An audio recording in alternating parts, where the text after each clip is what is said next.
But அஜித்தை பொறுத்தளவுக்கு எந்த தயக்கமும் அவர்கிட்ட இருக்காது. அவர் அப்படி ஒன்றும் பெரிய ஈகோயிஸ்ட்லாம் கிடையாது விஜயை பொறுத்தளவுக்கு. இப்போ அவர் ரேஸில் இருக்கார். அவர் திரும்ப சென்னைக்கு வந்த பிறகு கட்டாயமாக அது சட்டமன்றது இதுலேயோ செக்ரட்டரியேட்லேயோ அல்லது அவருடைய வீட்லேயே போய் அவர் பார்க்கத்தான் போகிறாரு.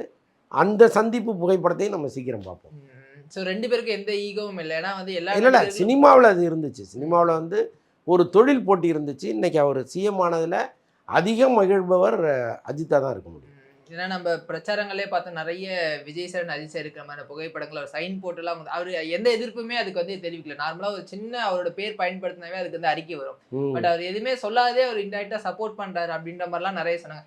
இன்னும் ஃபனியானா முதல் முறையா வந்து ஓட்டு போட்டு ஃபர்ஸ்ட் அவர் தான் ஓட்டு போட்டார் தமிழ்நாட்டில். ஓட்டு போட்டு தொடங்கி வச்சதே அவர் தான் அப்படின்ற மாதிரியான விஷயங்கள்லாம் கூட போயிருந்து. இது எப்போ இந்த சந்திப்பு நடப்புக்கான வாய்ப்புகள் இருக்கு சார்? இப்போ தான் அந்த ரேஸில் இருக்காருல்ல, அவர் வந்துட்டாருன்னா கட்டாயமாக வந்த மறுநாளே கட்டாயமாக அவர் போய் சந்திச்சுருவார்.